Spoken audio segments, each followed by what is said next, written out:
नाही, त्याच्यामध्ये जी काही चर्चा मी ऐकतोय त्याच्यामध्ये शिवसेनेच्या वाट्याला कमी जागा येतात आणि जेव्हा कमी जागा आम्हाला मिळणार आहे याचा अर्थ कार्यकर्त्यावर अन्याय होणार आहे.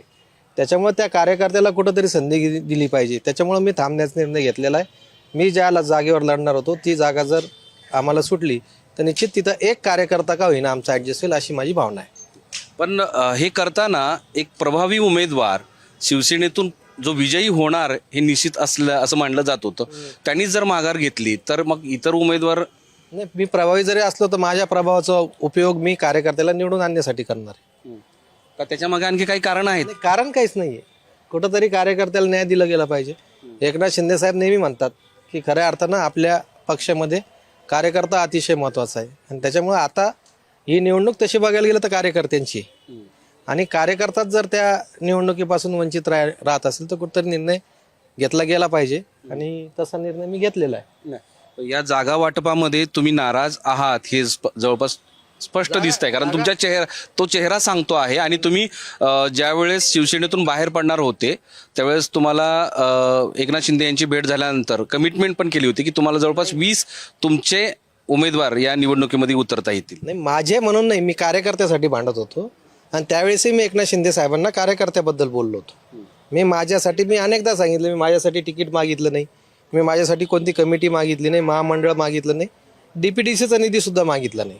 परंतु ज्या कार्यकर्त्यांनी खऱ्या अर्थानं लोकसभा विधानसभा निवडणुकीत पक्ष अडचणीत असताना ज्यांनी आम्हाला मदत केली त्याला कुठंतरी न्याय दिला पाहिजे ना. दिला पाहिजे का नाही दिला पाहिजे? मग कोण देत नाही न्याय? असं समोर चित्र आहे की जागाच कमी देत आहे. मग जागाच जर कमी भेटत असेल तर न्याय मिळणार कसा? नाही, पण न्याय कोण देत नाही? न्याय नाही, मी जागेचं बोलतोय. पण ज्या जागा आहेत त्या जागेवर सुद्धा ऍडजस्ट करता येऊ शकतं ना. कार्यकर्ते प्रचंड आहे ना, संख्या कमी जागेची आणि कार्यकर्ते संख्या जास्त, कसा ताळमेळ बसवणार ना. मग असं कोणाला तरी माघार घ्यावंच लागणार ना. आज त्या कार्यकर्त्याच्या छातीवर बसून मी फॉर्म भरायचा असं जर तुमचं मत असेल तर मला असं वाटतं ते चुकीचं आहे. पण दुसरीकडे मंत्री आमदार प्रमुख पुढारी त्यांची मुलं हे सगळे उमेदवारी अर्ज भरायला सुरू केलेले आहेत. तर त्यांचा प्रश्न आहे, त्याच्याबद्दल मी वक्तव्य करणं योग्य नाही. मग तुमची ही नाराजी मी नाराज नाहीच आहे. मी नाराज चेहऱ्यावरून दिसतंय. चेहरा आता मी 2-3 दिवसापासून प्रचंड फिरलोय, रात्र जागलोय युतीची बोलणी करण्यासाठी. त्याच्यामुळे थोडं थकावट आलेली, दुसरं काही नाही.